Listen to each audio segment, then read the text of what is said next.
Yeah, maybe we just wait for a minute for everybody to join. But for those of you who are with us now, I'm Trey Fletcher, the winemaker at Sanford, and tonight John and I, proprietor of Sanford, John Terlato, are going to talk to everybody and answer your questions and taste through two of our block designates from the Sanford and Benedict Vineyard, Block 5 and Block 6.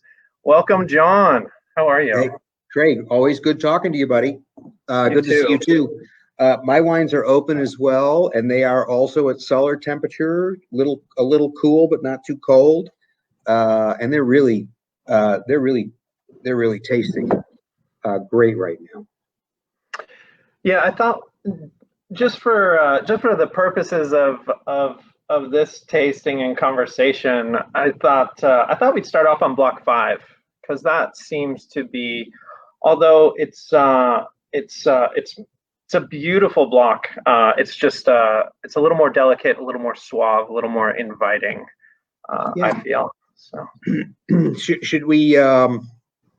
If we want to give people a couple of minutes to come online, maybe we can explain to our friends and followers, the concept of block wines and how we kind of look at this. Do you want me to go through that a little bit?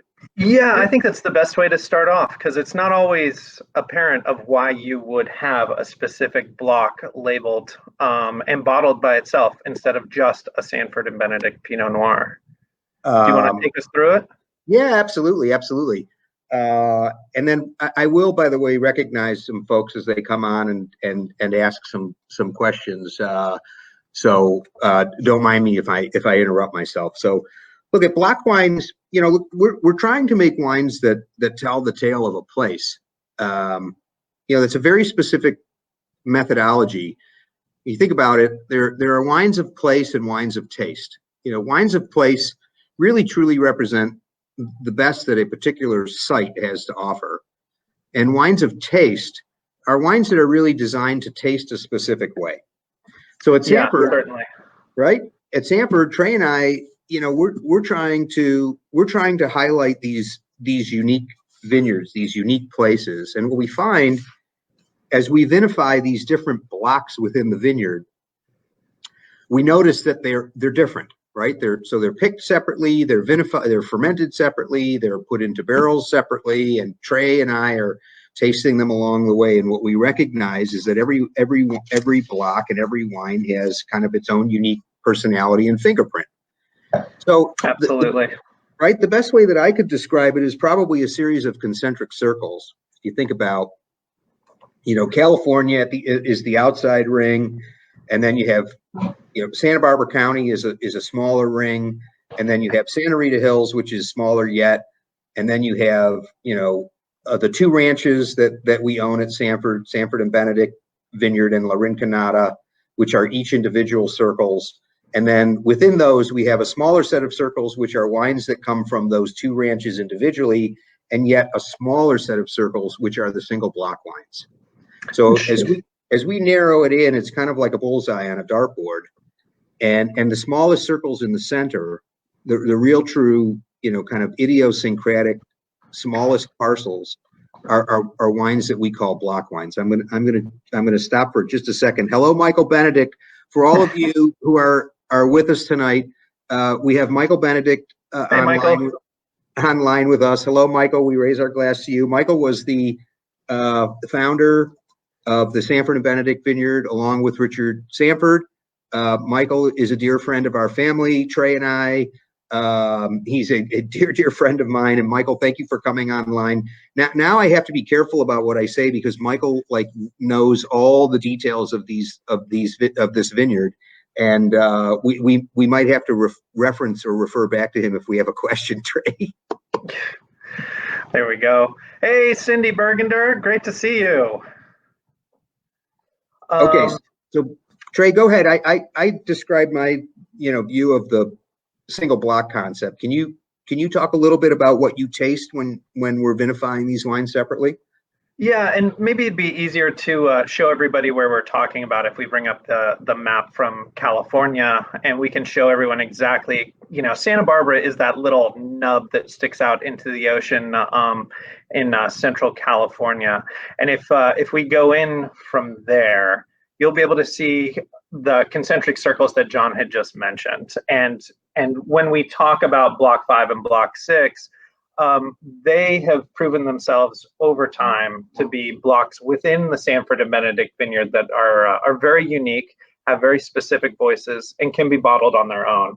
And so, what I love about Block 5 is that it is a very delicate wine, but it's very extroverted. It's very elegant, but it shows up to the party, and it has a voice that you can hear.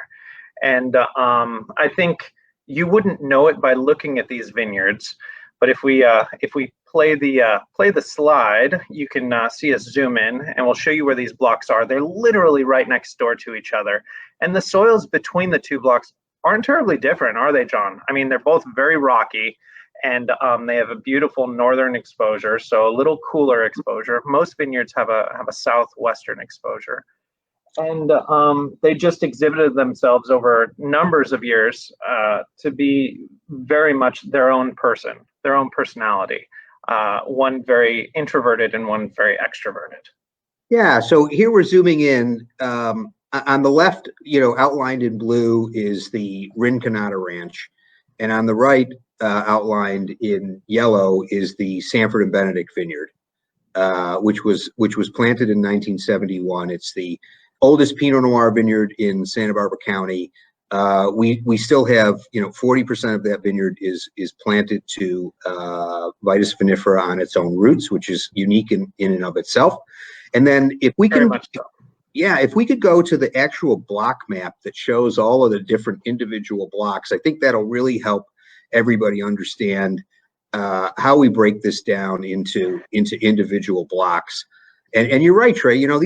These two blocks are right next to each other. We consider this to be kind of the heart of the Sanford and Benedict Ranch, and they're right next to each other. And you would think, gosh, two blocks that are that close to each other that are in fact contiguous, they how different could they be? So if we could put a little highlight on Block 5, T5 and T6 right in the middle, and just like you were saying, it is the heart of the vineyard. Literally, it's right in the center. And yep. If you can see, the two bottles we're tasting right now come from blocks right next to each other. And the funny thing, I don't know how you feel about it, John, but I've always thought of Pinot Noir as a thin, insipid, and inferior grape, unless it's planted in a really good spot. And you never really know that until you plant it. And like Michael Benedict took that, well-calculated gamble, and we've carried the torch from then.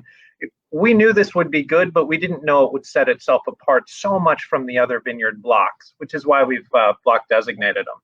Absolutely. And that look at it speaks to, Michael's vision. Back in 71, there was really nothing out here. There was no vineyards for sure.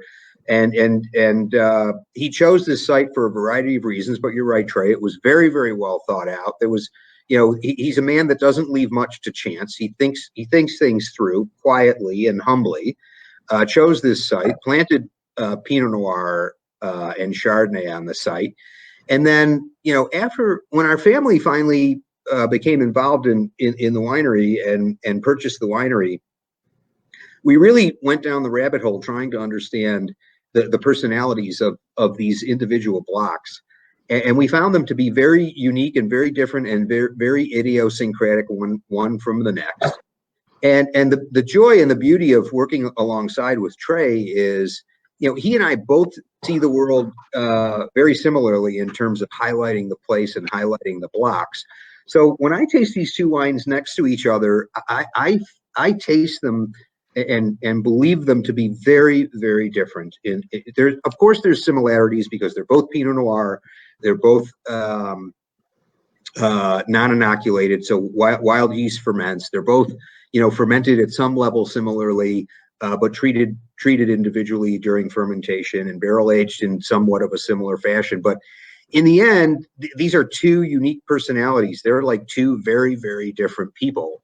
And Trey, Yeah, I think what would be fun is for you to explain to people how, we talked in our last session about tasting wines 3 times a day during fermentation, and then you make decisions around how you're going to handle the wine based on the personality of each of those wines.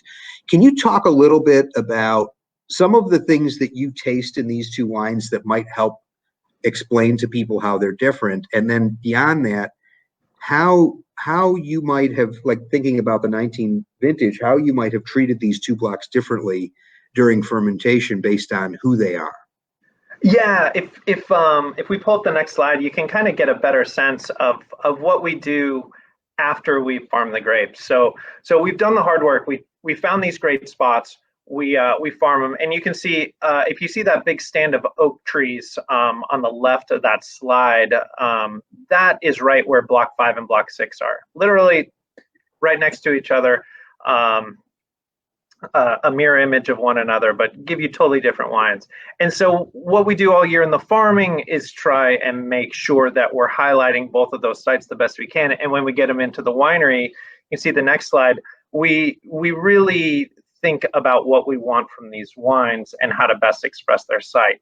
The Block 5 it's very sexy, it's very elegant, it's very sumptuous. There's no rough edges.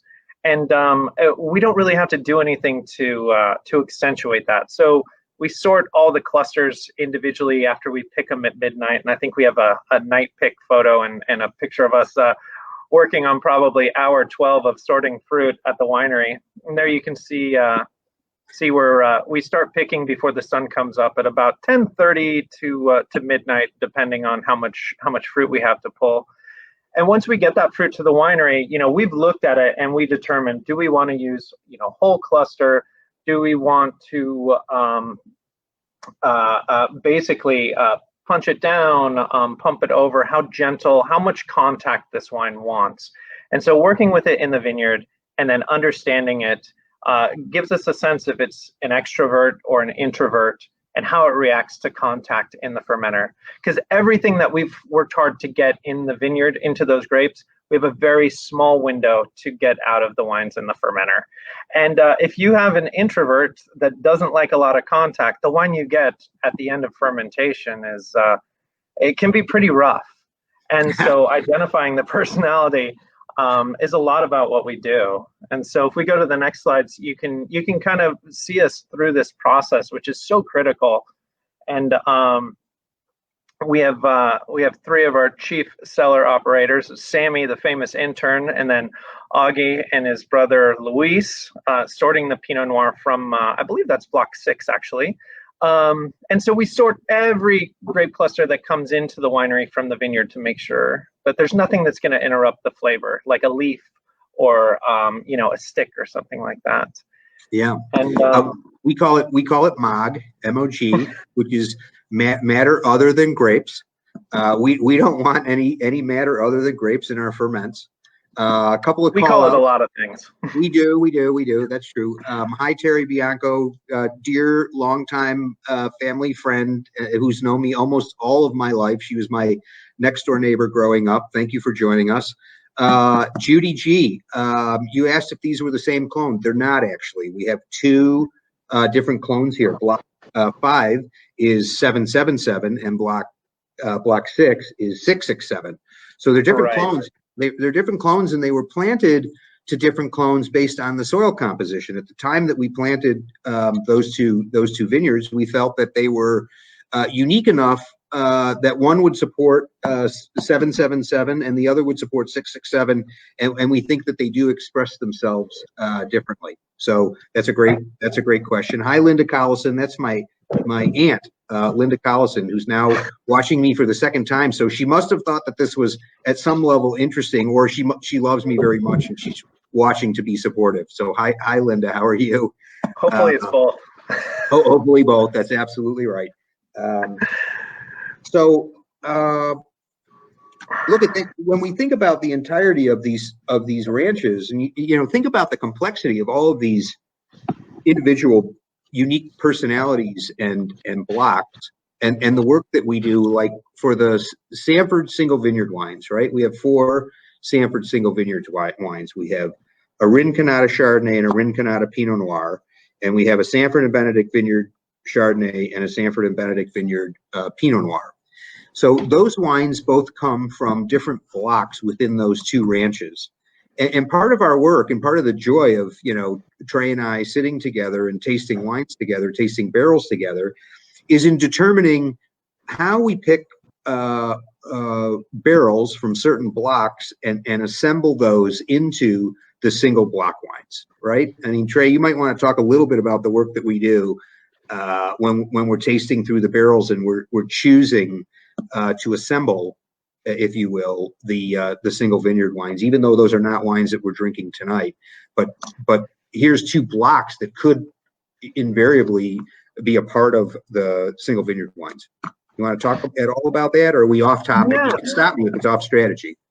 No way. I mean, the only strategy is enjoying a glass of wine with you and having a good conversation. No, so when we wind up with these barrels from these blocks, it's our job, but really privileged to go through and I believe each bottling is we have 9 barrels of block 6 and 9 barrels of block 5, and it's not very much wine, but just want to make sure that all of them are showing their best. And so we get to go through and when you're making a wine that's from a place, not just a grandiose idea of like, this is the best tasting wine, we make sure that of the 9 barrels that we get out of block 6, they're showing their best.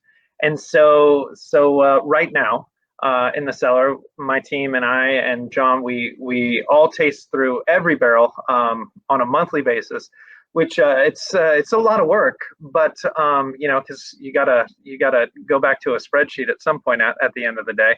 But from those 300 barrels we're tasting every month, you can build a story, and there's a real through point of each individual barrel from those blocks, and those are the ones that we eventually put into this bottling. So pulling out 9 from we originally started with probably I think 14 of them. We're really separating out the finest, the most elegant, and the most expressive barrels from that lot. Yeah. Hey, Elizabeth Fiona Hill, winemaker from Chimney Rock, joining us for our chat. Hope you're well, Elizabeth. Thank you for joining us. Great to see you. Another person Trey and I spend a lot of time with, talking about the vineyards and the wines that tell the tale of a place, that are expressive in that way. Elizabeth, we haven't completely fallen over to the dark side of Pinot Noir and Chardonnay. We still love the Bordeaux blends and the wines that you're making at Chimney Rock. So thanks for joining us. I was just thinking, Trey, you were talking about the blocks and tasting the barrels. Do you remember when we tasted? I think this is a good thing to share with our audience. Do you remember when we tasted those couple of barrels from R3? We were tasting Chardonnay. Oh yeah, long rows. Right, and we said, "Gosh, this is really interesting. This is really super unique." And then we tasted the wines from the Pinot Noir from the block right next to it. Do you remember? Oh yeah. Okay. So it was night and day. Well, Trey and I are tasting these 2 wines. We're tasting the Chardonnay, which is blowing us away. It's like, oh my God, I can't believe how unique that is. And then we tasted the Pinot Noir, and it was really good. It was delicious. But we kind of looked at each other and said, should we maybe graft some of the R4 to Chardonnay, given the quality of R3? Should we maybe expand the number of rows that we have, given the quality that we have? We know what the soil composition is. We know what it delivers in terms of wine. And while the Pinot Noir from right next door is beautiful, the Chardonnay is much, much more expressive. So this year, Trey, go ahead and tell them what we did. Yeah, so when you taste these 2 wines, you can taste them and say, yes, Pinot Noir was meant to be planted on these 2 blocks. But the block that John's talking about, you taste the Pinot Noir from there, and we just, it just tasted like a white block that had a Chardonnay block that had Pinot Noir planted on top of it. And so we just literally on Tuesday finished grafting that Pinot Noir block over to Chardonnay, and that's kind of it's not something we do very often, but that's kind of looking at 20 years of getting fruit off of this individual block and realizing that the potential was obviously going in the other direction. And I can't wait to taste the Chardonnay that we get off that newly grafted block over at La Rinconada. Yeah, and I think about the amount, the time and the effort that's involved in that, right? So we just finished grafting. Trey, when will we taste the first barrels of the newly grafted vineyard? How many years? Yeah, we won't really get fruit off of it this year, so we'll have to wait until 2021 to pick those vines. And so we'll pick that fruit in 2021. We'll ferment it, age it for about 12 months to 16 months, and that's when we'll think about bottling it. And then we'll age it in the bottle for about 6 more months, and then we'll see if we were geniuses or total fools. So think about that, right? We've made a decision. We're fairly certain that it's a good decision, a well thought out decision. It wasn't done impetuously, and we won't know, until 2 years from now, the results of our decision making. But we're fairly confident. Elizabeth Fiana has thrown the gauntlet down. She said we should do a Pinot Noir versus Cabernet taste off. So look at Trey. Bring it on. I'm thinking. Look at that. I'm going to have to wear the striped shirt on that one, and wear the whistle. I'm going to have to recuse myself from the taste off, or claim winners on both sides. Elizabeth, anytime, baby. Yeah, it'd be a lot of fun. Have you opened the Block 6 yet? Yes, I have. It's interesting because the color's different, right? I'm looking at these two glasses through onto a white background, and I see a little bit of a variation in terms of color. Block 6 looks a little darker, right? Maybe a tiny bit more. Yeah, tiny bit more extracted. And I think about, we talked about this a little bit. This is kind of like if we were using a music analogy. Trey, do you want to give your analogy that you gave? Yeah, I thought it was Block great. 6 would be the Rolling Stones. It's a little more wild. It's a little more bluesy. You aren't sure what you're gonna get, but it's gonna be loud, and it's gonna be completely pleasurable. Whereas I always think Block 5 is a little more the Beatles, a little more studio, a little less live concert, incredibly original, but really a little more elegance. Yeah, right. So, and we gave a couple of other analogies, and again, personalities, right? Thinking about people, music. I love music because that people relate to music in a different way. But Block 5 is more like a cross country runner, and Block 6 is more like, I hate to say a rugby player, because people think of rugby players as being a little rough and rustic, but they're powerful and very precise, even though maybe it doesn't look that way. And then the other analogy that we gave was Grace Kelly versus Audrey Hepburn, maybe. Yeah, certainly. Right? Certainly. Or was it Katharine Hepburn? I think it might have been Katharine. I'm not sure. Can't remember which. But I went Audrey Hepburn. I'll go Audrey Hepburn every day. Okay. So we think about these in terms of people, and let's see. Oh, hi, Carlos Esquivel from Panama. For anybody who loves rum, Don Pancho rum from Panama. From a man who used to be the master blender for many, many years in Havana for Havana Club Rum.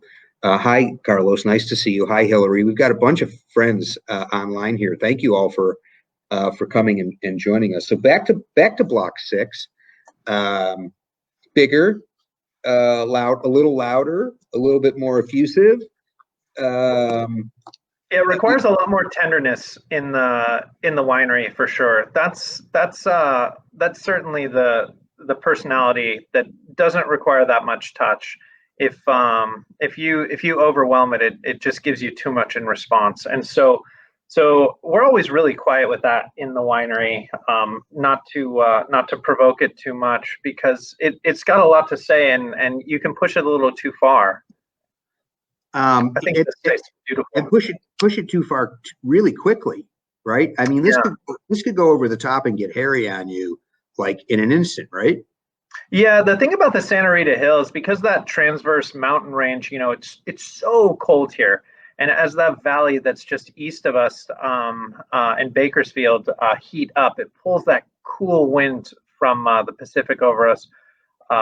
For the majority of the day, and it gives us really thick skins. That coupled with the really rocky soils, for some reason in this site, it gives us very dark, very brooding, very, very intense Pinot Noir. And if you're not careful, really over extracted. I love this one.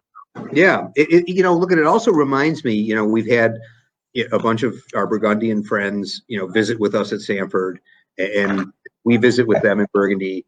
And it reminds me of the uniqueness and the idiosyncrasies and the personalities of the climats of Burgundy, and then even further highlighted by the individual domain owners and how they treat those parcels based on their perception of the personalities of those vineyard blocks.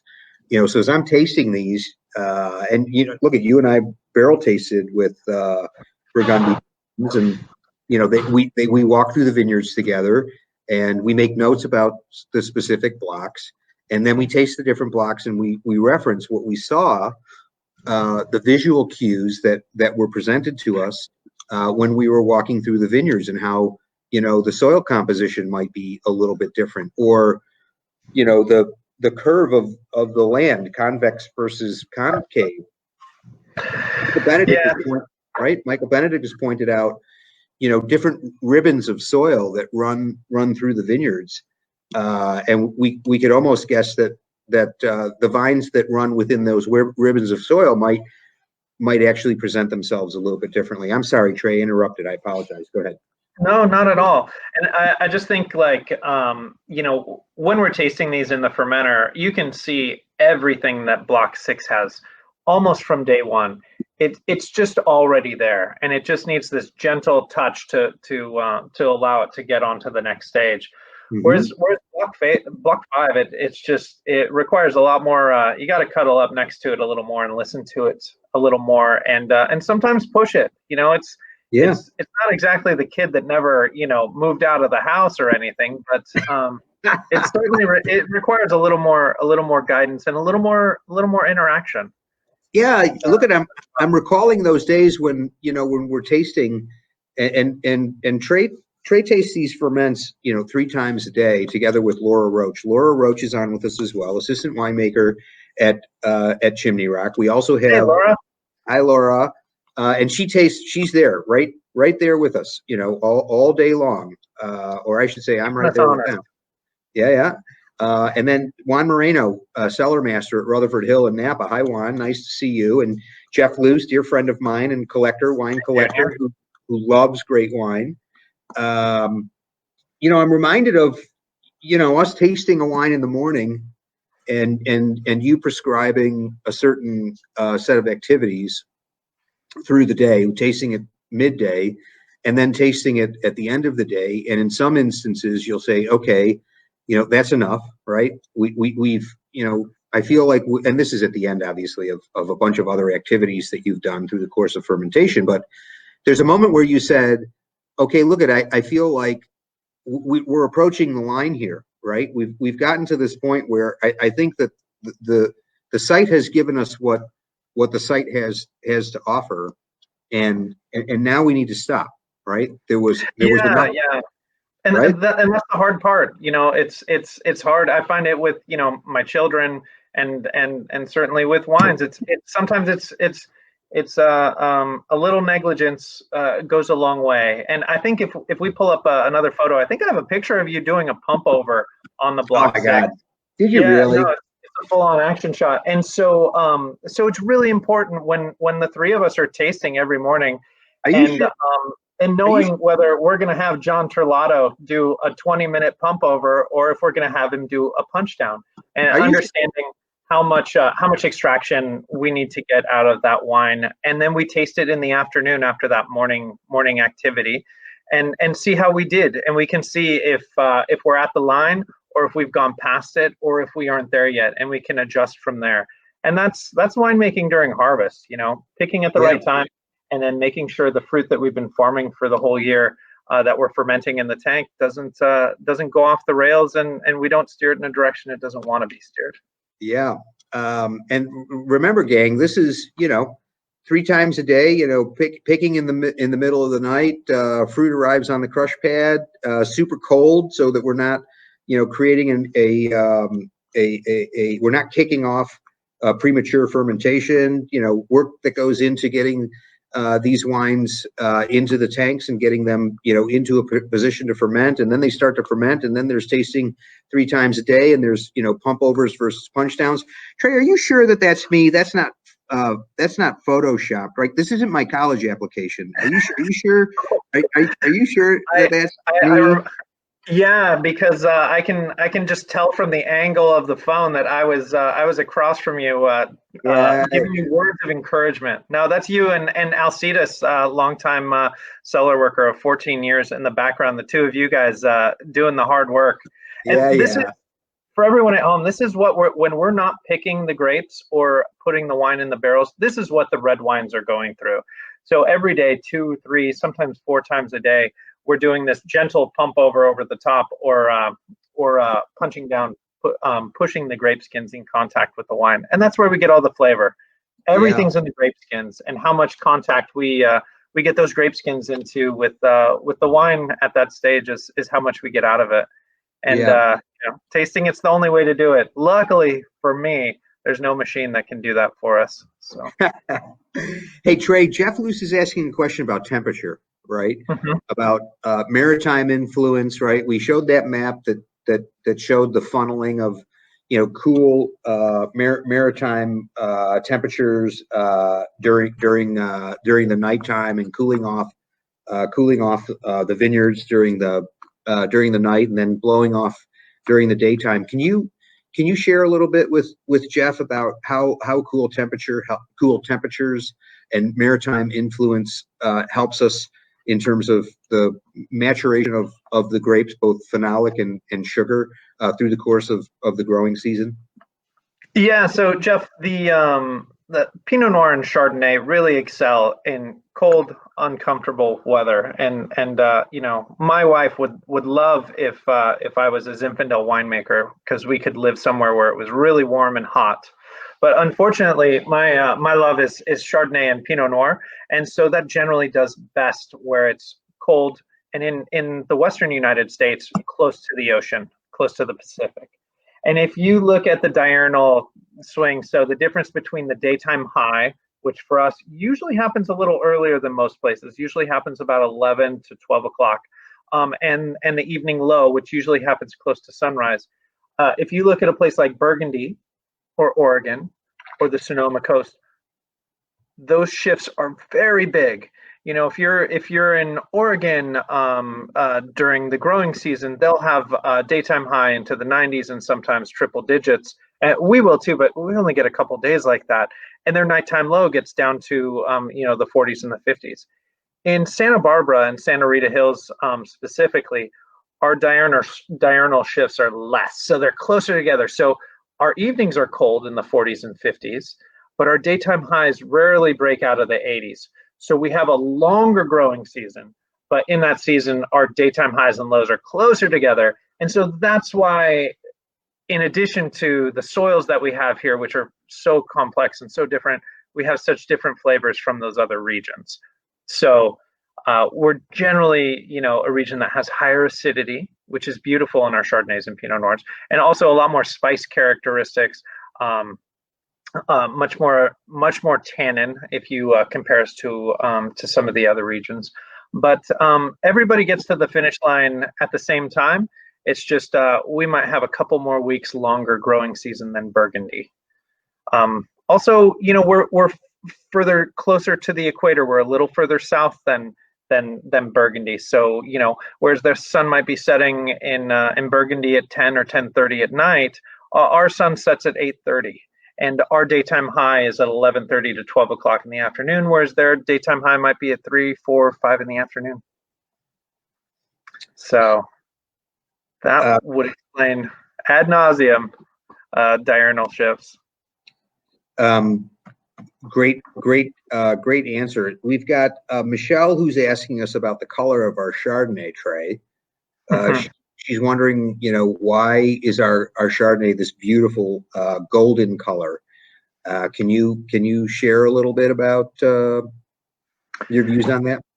Yeah, so usually, Joan, like you know, we like to keep as much leaf cover on our Chardonnay as we can, because we don't want to burn off, you know, all those beautiful flavors that you can get in Chardonnay from Santa Rita Hills, that give you a little more, you know, outside of, you know, you're always going to have tropical flavors in Chardonnay growing in the New World, but you know, we have those, and we don't want to accentuate those more. We want to highlight all the nuances from the terroir, and so we try and keep a lot of leaf cover that usually has the juice come out looking pretty green, and the wine coming out looking very green. And it's that barrel fermentation and the barrel aging, which usually lasts about 16 months for our Chardonnay, which brings out that golden color. And it's that slow élevage that gives it that lovely color. I love making Chardonnay. I think it's definitely the unsung hero at this property. And although we're tasting Pinot Noir now, Chardonnay, I think, is there's a infinite possibilities for the future of Chardonnay here.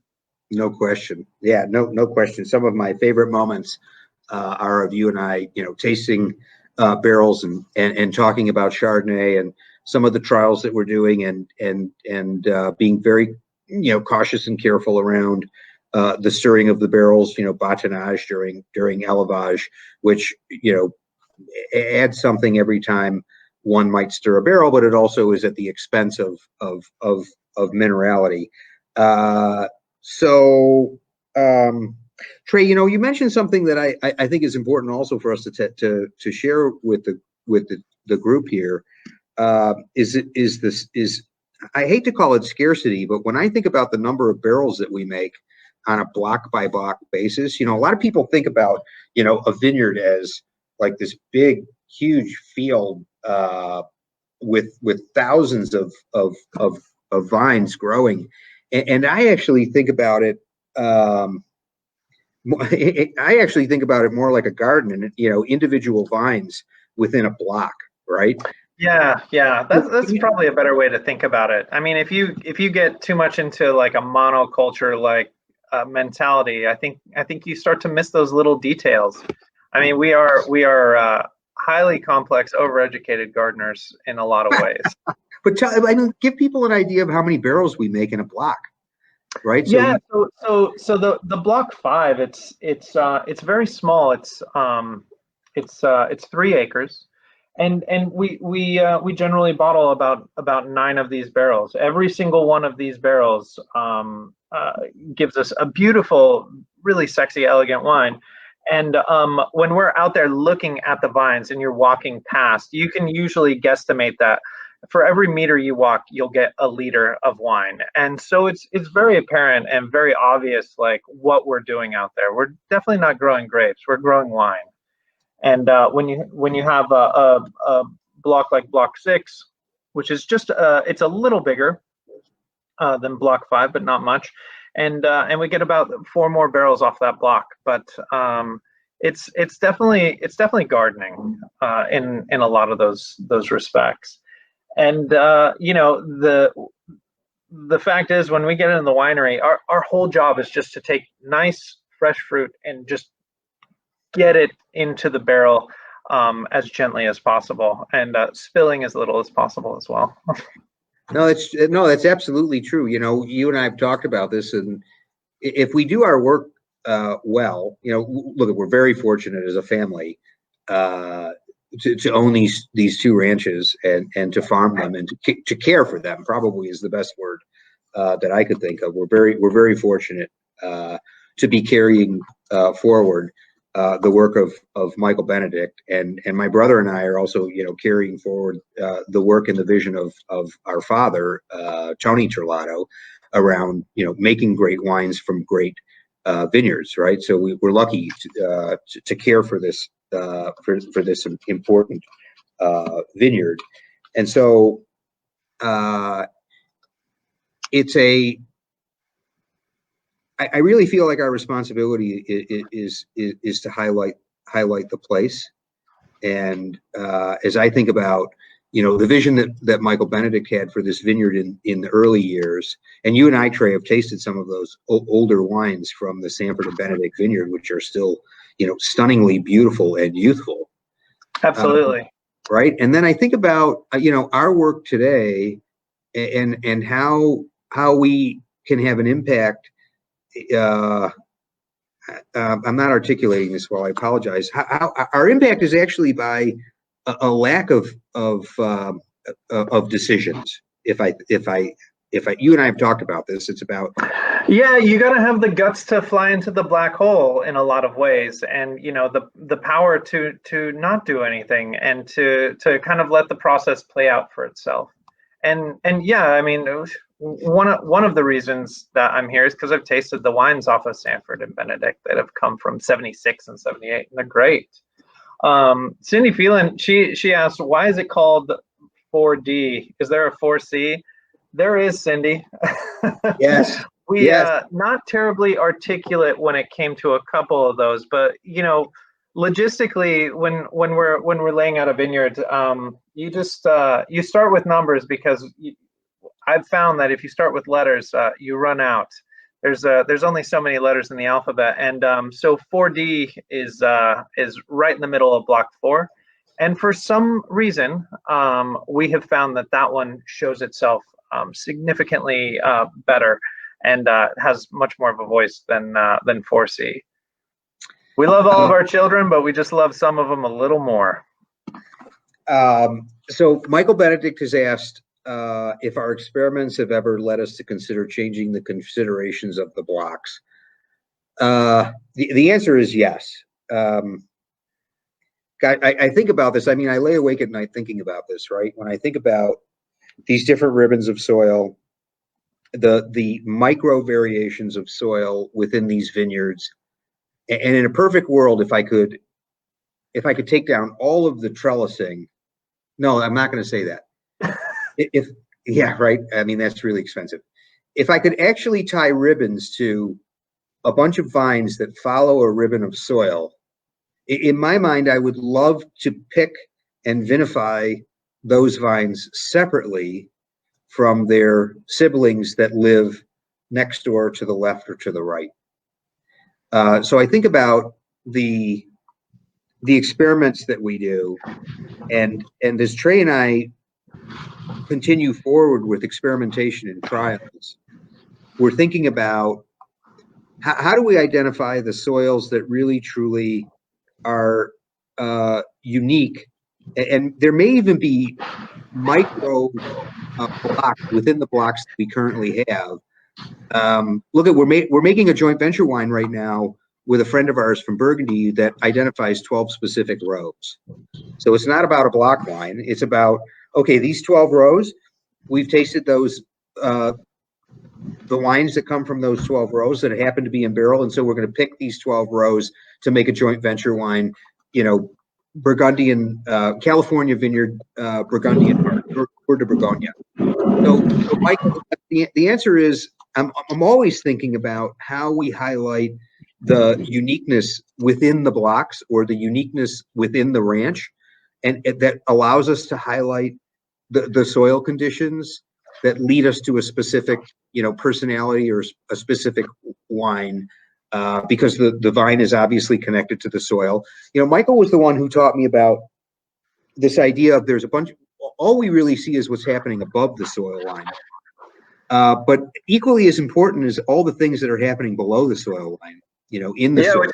why we dig so many darn soil pits. Yeah. So, and we're going to talk about that. I want to talk about that just right after this. So there's all these things that are going on above. That's what we see. That's what's visual, right? We've got canopy, we've got trellises, we've got, a leaf cover, we've got clusters growing, we've got the trunks of the vines and the shoots and the cordons, and that's everything that's visible to us. But I mean, there's equally as much happening below the soil line, right? We've got the microorganisms, the microbiotic, web that exists within the soil line. We've got the connectors of the roots of the vine, digging them, going down deep in search of nutrients and in search of hydration, and the connectivity of the vine to the soil. That it's all of these things together. It's the alchemy of all of these things together that lead us to wines that are representations of a very specific place. And our goal, and look at it, could take generations for these trials to prove themselves out. And Trey and I are, going through this together with Michael alongside us, trying to identify what's the next trial that we could launch that really truly helps us identify this place or the differences between and amongst this ranch or this block, and the permutations are infinite, right? And we talk about these soil pits, which I think is absolutely fascinating, right? Trey, will you describe a little bit about the soil pits and why we dig them and what we see, what they look like, the machinery that we use? Really bring the people who are on with us to us digging a soil pit. Yeah, well, we literally dig a hole. And there you have it. There you have it. So Eric Malia, our vineyard manager, who works hand in hand with all of us, has this fantastic tractor, and so we'll drive it down the row, and we'll scoop out a hole that goes down about 8 or 10 feet, and so we can dig that hole parallel to the vines. We can see the different striations in the soil and where the roots go, which soils that they're tapping into to essentially get their nourishment and a lot of their flavor and direction from. And it's really cool because usually in a vineyard that's irrigated with drip lines, with those little black hoses that run underneath the vines, you'll see a vine root sometimes will go straight down and then turn right under that drip emitter that drips water on it. And that's called J rooting. And when I came to this vineyard, we had a couple of rootstocks, the part of the vine that grows underneath the soil, that have a history and are synonymous with doing that J rooting. But with the fantastic soils, the drainage, and the fact that we don't rely on irrigation so much, and in some years we dry farm, just like we did in the first 20 years of this vineyard, we saw those vines roots going down super far and sideways and slantways and following gopher holes and following these veins of chalk and chert and flagstone or crevices. Crevices. Yeah, and so that getting down there, checking out the soil, seeing the roots, it really helps us understand, are we doing a good job? Are we being good farmers? Because we know the vine up top looks good, but what's going down below? And that kind of helps us understand, are we really getting to the point that we're getting the true terroir of this site in every way we can? And so far so good. We're doing a good job. Yeah. By the way, Michael Benedict, dug soil pits, back in the 70s. Jeff Luce asked a question about the age of the vines. Yes, this was planted in the 70s. Yes, these vines are 50 years old. They're mature. They're healthy. Knock on wood. They're providing amazing fruit to us. We dig these soil pits. We see the health of the vine, the root structure, the root structure of the vines, and we see them working their way downwards as opposed to working their way out, because we know they're in search of nutrients and hydration. We have great water holding capacity in the vineyards. We get water during the winter time, and the soil, the vineyard holds water, and then during the growing season, the water is down below, and the vines are searching for water, which allows us to dry farm in some vintages, which is our preference. If we can go an entire growing season without irrigation, that's our preference, right? We want the vine to live in a kind of yeah, in its natural state, kind of doing its thing and looking for its own nutrients. And this is this point, Jeff, that you make about less intervention. Man needs to be involved, but should not really intercede or intervene. That's kind of our overall, philosophy, which, by the way, takes a huge amount of confidence on Trey's part and on Laura's part. They're so self-confident as winemakers, they realize, that, no, I'm serious. I say that with all seriousness. You should probably like plug your ears or say that you have to take a bio break or something. But it's true, and that's how I feel about you and Laura. Is your ability to really let the place show itself without us interfering or intervening, and sometimes that's a hard thing to do. There's days where I ask Trey if there's what are you going to do, and what's going to happen in the winery, and he says, I really just want to let the wines unfold on their own today. I don't want to push them. I don't want to intervene or intercede, because they need some time to come together. They need some time, to evolve. They need some time to come into their own.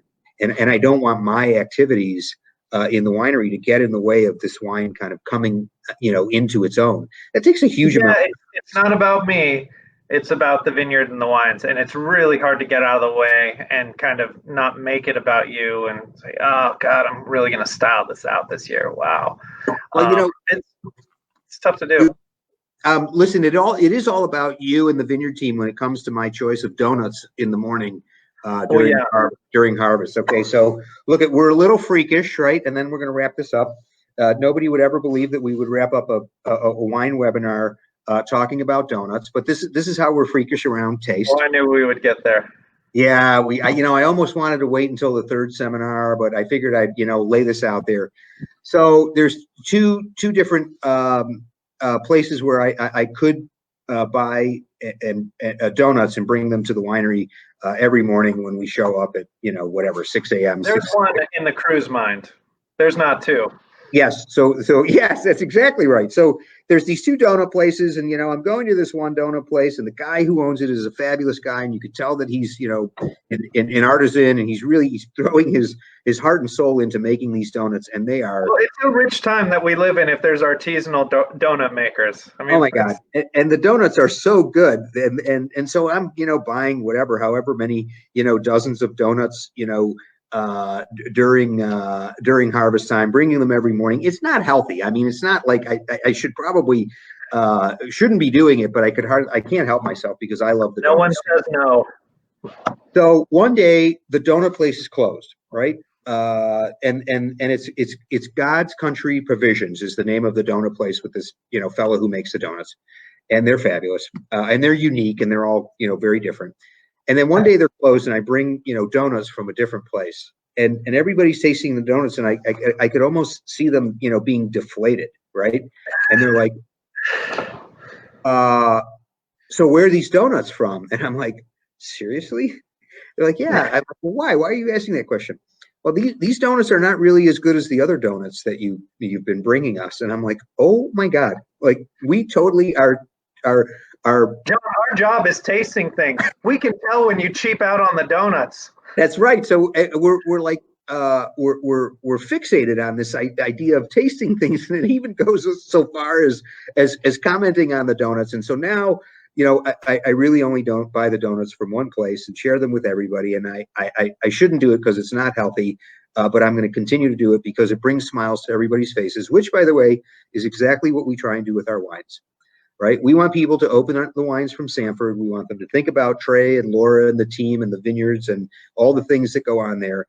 But ultimately, the goal is to put a smile on somebody's face, right? That they open a bottle, they taste it, and they go, oh my God, where did this come from? How did they do this? This is delicious. And if we do that and we bring a smile to your face, then Trey and I and Laura and the whole team at Sanford have done our work. So I hope this has been interesting for everybody. Trey, it's always great fun sharing what we're doing at Sanford with people. Thank you for doing this with me and humoring me as we talk about our work at Sanford. Thank you, and thanks everybody for sharing a drink with John and I. And on behalf of the whole team at Sanford and the Terlato family, be well, and we'll see you in 2 weeks. We're going to taste some 4D Pinot Noir and I believe a Rinconada Pinot Noir. Maybe we'll slide in a Chardonnay. What's the date, Trey? 2 weeks. Do we remember what the date is? It's Thursday, 2 weeks from now. Yeah, I think it's what is that? Thursday the 15th? I'm going to bring up my calendar right now. It's actually Or the 25th. the 25th, Thursday the 25th. We would Yeah. love to see you all. Tell your friends to join us. We'll share some more stories. Maybe we'll buy some donuts and show you pictures of the donuts that we buy for harvest. But thank you guys all for your time, and thanks for joining us. We really appreciate it. Trey, thank you. So give a hug to everybody at the winery. Will do. Cheers, John. Awesome. Thank you guys.